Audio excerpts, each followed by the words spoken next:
We're getting very personal here. I feel like I'm on The Bachelor. Like an introvert, like I was super quiet. I didn't like to like raise my hand and like, you know, be vocal. I told my parents that and they had no idea. And I was like, yeah, I think the song is doing pretty well. And like, it's actually the #1 song in the world. So yeah, I would tell like coworkers too, and they were like, oh, that's cool, man. Like, that's great. And I think too, nowadays, it's like mental health is always, seems like mental health is like the hot thing to talk about, which I hate even saying it like that, but it really is like on everyone's mouths these days. So I think it's a good time to speak on it, and it kind of came together nicely with the times that we're in. And Chelsea Clinton went to, crazy, I actually forgot about that. Chelsea Clinton came to my show at Irving Plaza in New York. This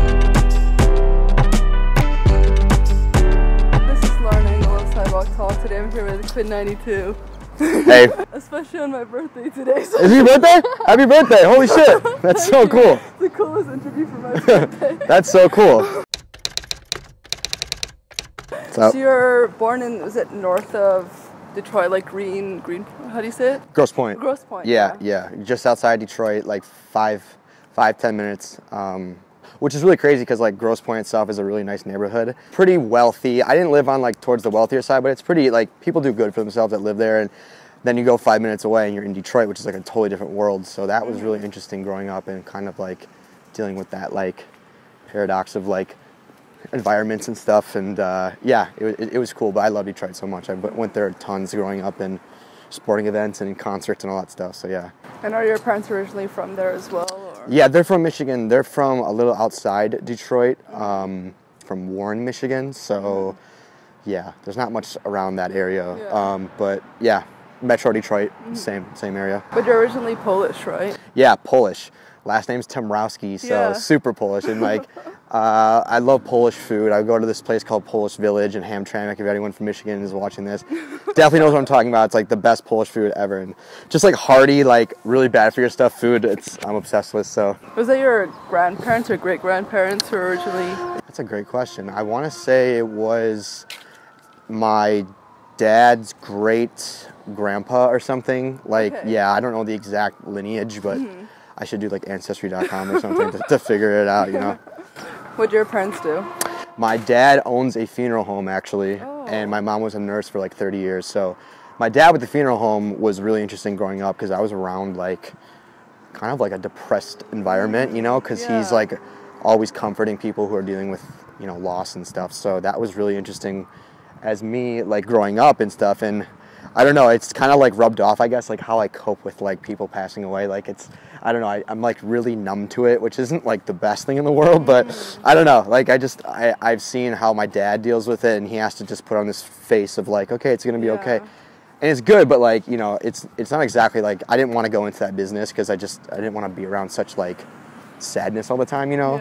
And seeing family members cry and stuff, so music was definitely a cooler outlet for me to go into, yeah. Where do you think I do your creative side from? I don't know, actually, you know, like my mom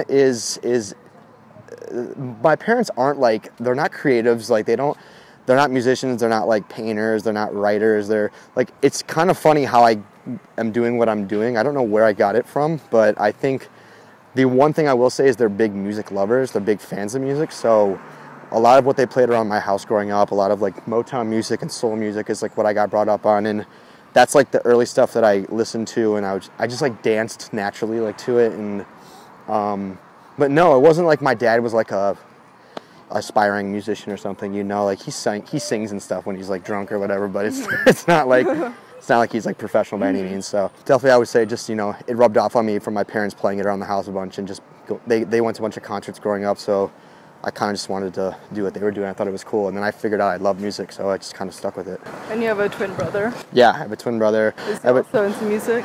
He's into music. He's into music in the sense that he likes music, but he's not like a musician, or he doesn't have like a musical bone, really. Did you feed off each other growing up with music? Yeah, a little bit. I think him and I like share taste in music a lot, but I think I was the one who really just like went for it. I had a really big love for writing and stuff, so I took a bunch of creative writing classes in high school, so I kind of fused my love for that with my love for listening to music and kind of turned it into this right now. And then my younger sister too also loves music, but isn't like aspiring musician or anything. So again, it's weird. It's kind of like I'm like the outcast person that was into music and actually went for it, and don't know where it came from, but yeah, it's cool that it happened. How else would you describe yourself back then growing up? I was a social kid. Like I played sports, like I tried to stay as active as possible, but then in schools I was very much like an introvert. Like I was super quiet. I didn't like to like raise my hand and like, you know, be vocal. I just kind of sat at my desk and was really reserved. And it's funny how like what I'm doing now, it's like I'm kind of demanded to be like the center of attention and be like the most vocal person, you know, at shows. Like quite literally, like I have to be the loudest there because I have to command a room and like, you know, channel my energy and like make people have a good time and, you know, have it rub off on them. And so I think what happened really was just like all that stuff bottled up for me in high school, and like the quietness kind of in class, like I don't know, it just kind of like exploded when I started making music, and it just kind of like I got to write about stuff that I was like not really talking about as a kid, and I got to be more vulnerable and just like, yeah, I think it's helped me a lot as a musician, but I don't know. It's pretty strange. Yeah, it's kind of strange like who I was as a kid is what I'm doing now, but it does make sense though, because like I've always loved music, and you know, to look back on like the things I loved as a kid and what I'm doing now totally adds up. So yeah. What specifically clicked to you to start music? There wasn't like really a specific moment. When I was making music, it was right around the time of like, if you remember like Good Music All Day and like those really like This Song Is Sick, like the really established blogs on the internet that really dictated like music at the time, kind of, and this was prior to Spotify. So I started seeing people like rappers, like white kids, like from like suburbs like myself, and kids in high school and college, like on these channels, and it wasn't just white kids, but like kids like that I could familiarize myself with were on these channels and these blogs. And I was thinking to myself like, oh, that's really cool, like I would love to like try and write music or something. Like I was into music, but I was like, I feel like I could like do that in a sense, because I liked storytelling, I like to, you know, perform and entertain people. So I kind of went for it, and I got like a couple like people responding back to me and like small traction, but nothing crazy. And then one day, I think it was Good Music All Day posted a song of mine, and that was like the moment where I was really thinking to myself, this could be really cool. You know, people could actually like be into this, and I kind of went for it full time after that. And I had been working with Alex, who you've interviewed, Ayokay, and him and I just kind of went for it, and he executive produced my first 2 like EPs, and we kind of cultivated this little following in Michigan. And it's really cool to see things kind of grow and expand just from like the Midwest. What was the turning point for changing your name from Mike T? Oh, I was in college, and I can remember this to this day. I was sitting in Alex's apartment, or I think it was his friend's apartment at the University of Michigan, and I was like, dude, I need to change my name. Mike T is way too like nickname-ish, you know. It sounds like something you like, you know, you just call your friend at school, and like, you know, and that's how I got the name, like literally. So I was like, I want to find something that's different, and I was like, what about QUINN? And like, I had this acronym, and it stood for Quit Unless Your Instincts Are Never Neglected. So it was a name, but it also was like, there was meaning behind it, which meant like, you know, if you're aspiring to do something and you might not want to tell people about it, or you're a little more reserved, a little more of like an introvert, like I really urge people to do it, because like I just think life's too short not to try to go after what you want to do in life. And that was really me. Like I was said, like that was me as a kid who's just, I kind of didn't really talk about my true like dreams and stuff and aspirations. Like I kind of was more quieter about those types of stuff. So the name kind of like the acronym kind of was easy for me to figure out. And then 92 is just XCII with the Roman numeral, which is the year I was born. So it's I don't know, I just thought the name needed to change. It needed to get a little more like professional sounding, but I don't know. Like you see people like G-Eazy who, you know, he still says he like regrets changing his name to G-Eazy, like thinks it's corny, but it's funny because like I feel the same way too, but I think, you know, maybe if you talk to someone else, they might like it, but, you know, I think it's just me being more critical of my own self, you know? I love it, though. Yeah, so that's the story behind it, yeah. Why did you want to study advertising? I didn't really want to, actually. I just did it because music wasn't offered at Michigan State, like a program, and I thought that it was kind of the most creative outlet I could do as far as school goes. Like, I didn't like school whatsoever. I was not a good student. Had terrible ADD. I still have terrible ADD, but I couldn't focus, like, in class, and, like, I just knew I wanted to do music, and while I was at school, I was like, well, I have to prioritize my time somewhere. So advertising to me was like the closest in writing that I could get to like thinking outside the box. And I do enjoy it. Like, I really enjoyed studying what I did, but I just always knew it wasn't going to be what I wanted to do when I was older, you know. And I'm so happy that things are working out. So yeah, because I don't know if I could do like a cubicle thing. I don't know if I had the attention span for that. Yeah. Was it your parents who forced you to go to college? Like, did it ever occur to you to do music right out of high school? No, I don't think it was there. Like, I don't think music was like, my career was like established enough to do that at that time. Because this was right around when Alex and I were just making stuff. So like, it wasn't popular enough for it to be like a foreseeable like option, and we still hadn't put out enough music yet. So we were really encouraged by our parents to be like, okay, you know, go to school, get your degree, and then, you know, follow your real dream. But I'm glad they did that, because like, you know, if things didn't happen, it would really suck, and I wouldn't have like something to fall back on, you know. So, you know, I wouldn't really have a way to make money. So I'm glad I got my degree, and I was able to meet a lot of people and a lot of good friends I have to this day. And sorry, there's sprinklers here. It's gonna get loud. Yeah, and being actually at school was like one of the reasons I think things worked out for me, was because I met so many people in like the fraternity that I was in, who then shared my music with friends of theirs back home, and then those friends shared music with those friends, you know. And so it was like such a word of mouth type thing. So like I joked that like music, like I would have been probably farther in my career had I not gone to college, but I think I also probably wouldn't be where I am right now if I didn't go to college, because, you know, those friends of mine helped so much with just like expanding the network of who was listening to my stuff. And yeah, so it all kind of worked out nicely. So I think there was definitely a reason for me to go to school. But I also love college too. It was like the best 4.5 years of my life. So. Where was your career at by the point you were graduating? It was getting popular for sure. I ended up taking, it wasn't at the point where I wanted to be. It wasn't like I could just quit and, you know, move here to LA and do this full time. So I ended up having to take a job at an insurance company in Detroit for like 5 months. I was so bad at the job. I literally, it's so random. It's because my brother got me the job. He still works in insurance, but he got me the job. And I would like literally like sit on my computer and draw, like go on like the art like app, like the on paint? Paint like Microsoft Paint, and draw like hamburgers and just and it's just like no one really supervised me, so I just didn't really do much, and all I was doing all day was just thinking about music, you know. So I don't know, it wasn't getting to the point, like I was still working on music and uploading it to SoundCloud for free, but I wasn't really like seeing something that was going to really take me to the next level. And it wasn't until we made Kings of Summer, and that happened, I think in I'll just say like 14, I don't remember exactly when, but I found out like one day after work or something that it went to #1 on Spotify, like in the world, like the global chart.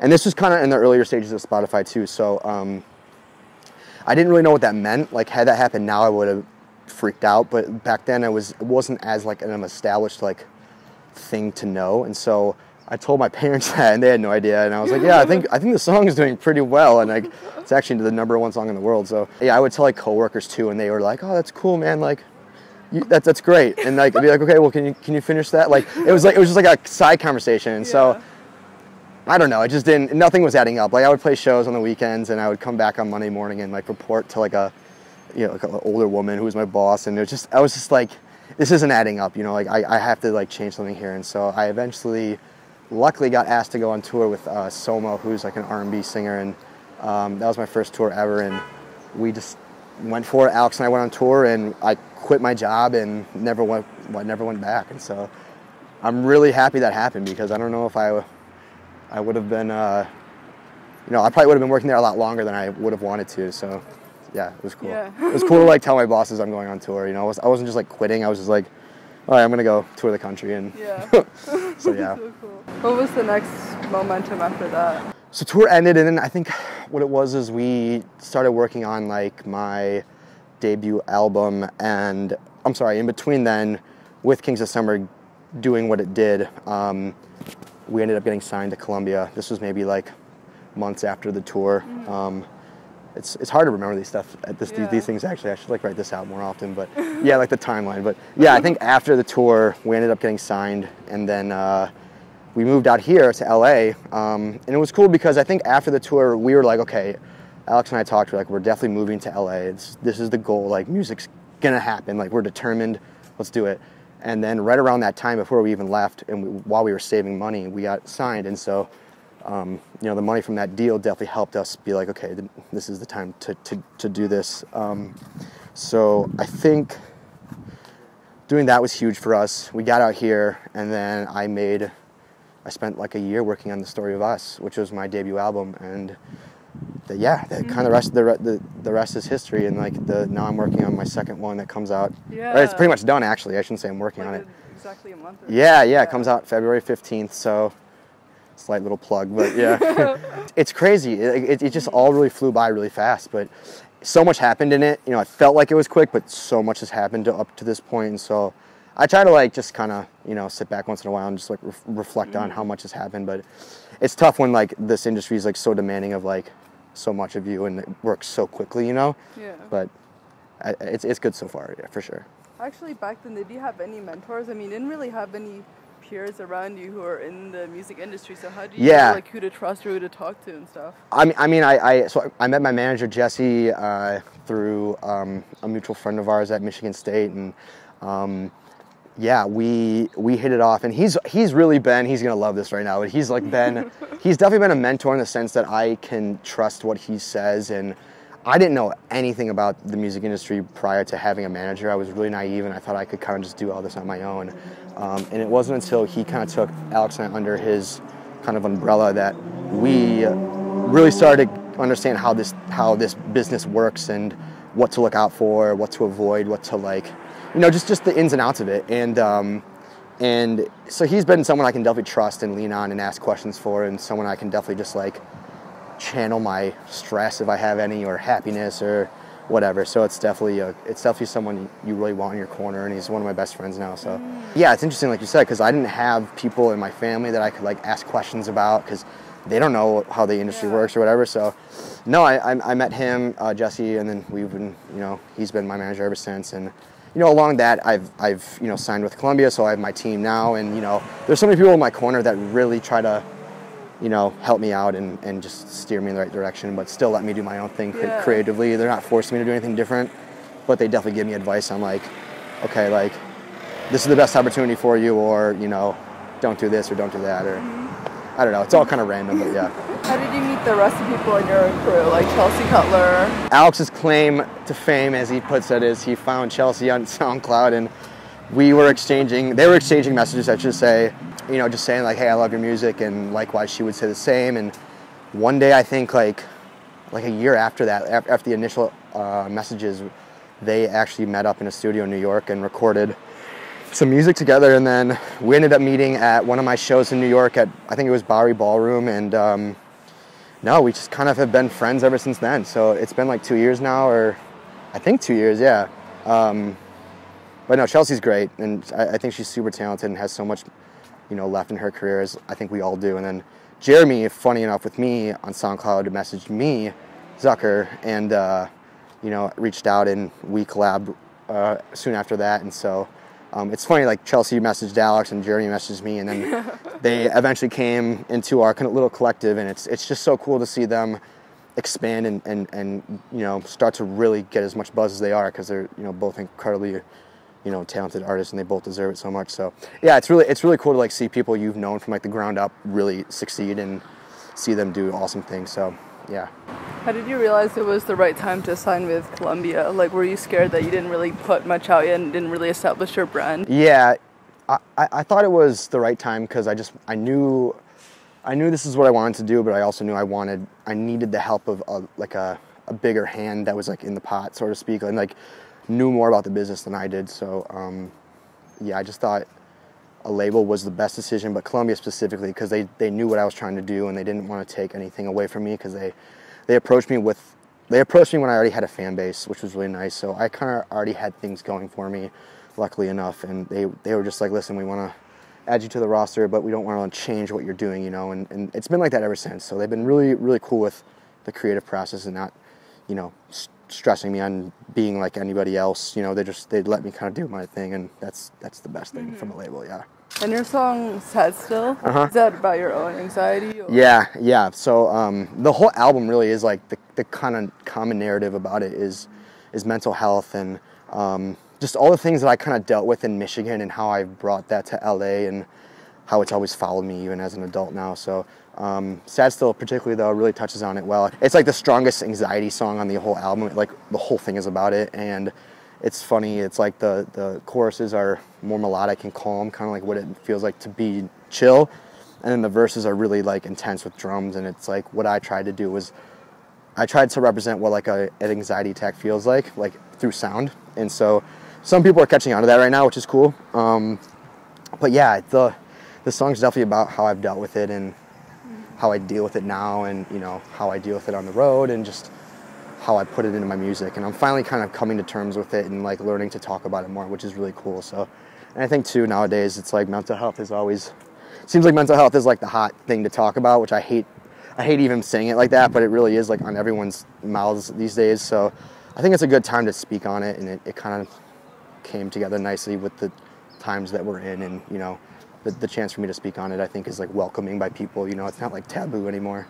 So yeah. And was it true that the Clinton's daughter went to one of your performances? Was it Irving? Did she go in the end? Yeah. Chelsea Clinton went to, crazy, I actually forgot about that. Chelsea Clinton came to my show at Irving Plaza in New York, and yeah, like. How did he know that she was coming, or what? A friend of hers, who's a friend of my manager's, really long story, but this guy came by and messaged us and was like, hey, Chelsea, and you know, her husband would like to meet you and stuff. And I was like, what? It was like, and mind you, it's like 10 minutes before I'm going on stage, so my whole world's like thrown upside down because I'm trying to prep for the show, but then again you have like a Clinton coming saying hi. So oh my god. Yeah, but it was really cool. Like she tweeted our like me and Chelsea's show out, and she was just like, you know, tagged us both, and it was sweet. Like it was just a really cool thing to see, like somebody who is so far removed from music, but is still like a public figure, to be into what we do. And yeah, it was really cool to talk to her and just kind of, you know, get to perform for her, I guess. Yeah, it was crazy. What are your inspirations for your album coming up? There wasn't anyone necessarily in particular that I was inspired by to make the album, or like certain songs. It was more so just finding ways to challenge myself as like a musician and show people that I can keep evolving and like sonically, and just kind of going in different areas and stuff. And so I think there's a lot of records on this album, and I think too the singles too have kind of shown people a little bit of my like different side, and that, you know, I'm still into making different music and not getting stuck in like a formula. So I'm really excited to have people hear some of the other songs that they haven't got a chance to hear yet that are on the project, and just kind of show people that, like, you know, that's what I'm trying to give them, is something new every time, every album cycle, and something brand new. How would you say your music has changed compared to the early songs you made, like way back? They're definitely more like, they're better written for sure. I think I've become a much better writer. They're structured better too, and they just sound more mature. I think I've matured as a person. Like, I'm getting married in May, and you know, it's just, thank you. And I don't know, like, things have just happened to me that have like naturally matured me, and so I think that just reflects onto the music like anything else. Like, I think everything in my like life right now I just look at differently, and particularly music. You know, I've just decided to, you know, I write differently than I was in college, for example. Like, I've experienced different things now, and I think so if you compared it now to years ago, it's just like I've lived more, you know, and there's more I've seen, and there's more that I know, and there's, I don't know, like, it's like I've gotten a little wiser, like like slightly, but not by much at all. Through doing a bunch of sessions with people, I've learned easier ways to write songs that are catchy, instead of trying to, like, you know, bang my head against the wall and like figure it out. You know, it just, you kind of have to I've learned that you kind of have to accept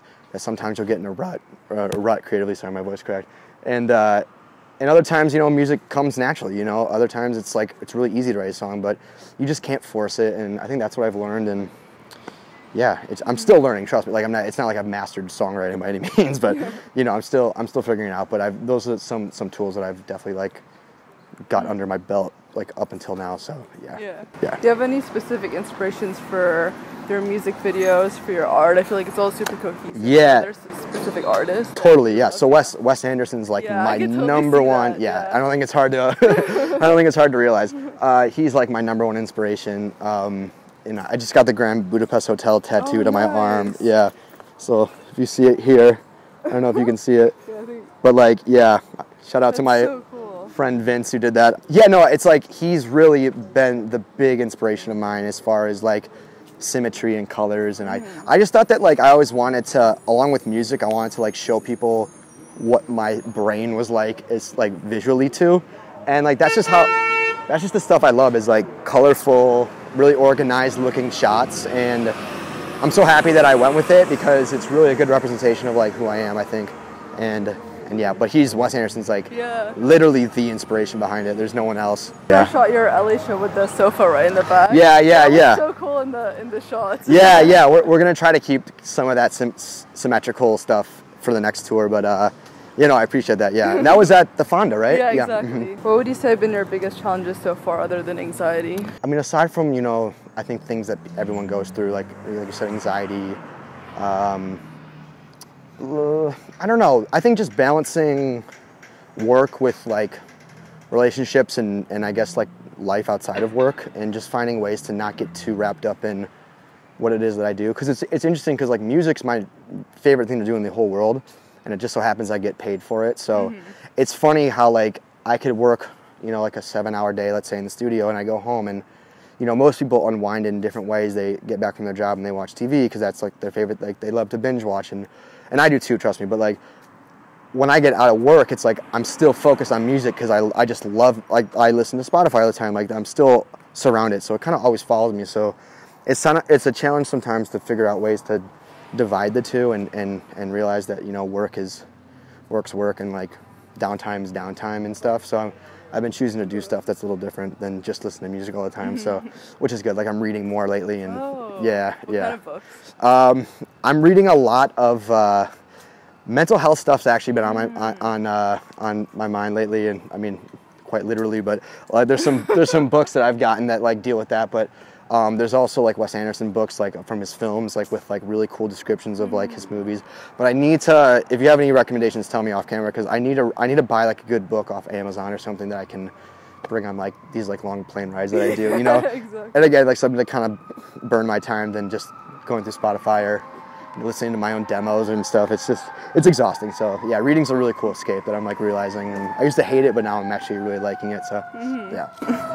What does love mean to you? Ooh. Love means to me, I want to say the right answer because my fiance is going to watch this and she's going to be like, what did you say that? No. I think it means like loving someone, I guess, means someone that you can just always rely on and is good, is good for you, I guess, and despite differences or stuff that you go through. And I think that's really like how I would describe it, but I don't know. Everyone has their own definition. It's such a very loosely thrown term too. Like, I don't think you can really say it about someone, or for example, if you've been in love, it's kind of a hard term to define even, you know? So, I don't know. That's how I would say it. Just like, it's like when you know, kind of, you know, like that's the most uneducated way I could put it. But what do you love about, is her name Macy? Macy's personality. We're getting very personal here. I feel like I'm on The Bachelor. No, I mean, she's great. You're great, Macy. No, she's just super. I mean, she keeps me in check for sure. Like, she definitely like makes sure that, you know, she does things for me that I really, really appreciate, like cooking and cleaning and stuff, and like. She's great at that and like takes burdens off of me that I don't really want to deal with. But like she's just also there, very like supportive emotionally, and like she's an interior designer, so she works in a creative industry, so she gets like the headaches that I go through, and you know, the constant like overthinking of things, and she gets it totally. So it's nice to have somebody who like can definitely like sympathize with you in that sense, you know, and has gone through those similar experiences. So we get to talk about those things a lot, which is really nice. Yeah. Last question. What do you want to be remembered for? What do I want to be remembered for? Just someone who was positive and cared about others and wanted to, you know, help others, I guess, through it is what I do, you know. And if that's how I can do it through music, then I'm more than happy to do that. So yeah, I love this. Thank you so much. Bye, guys. Bye.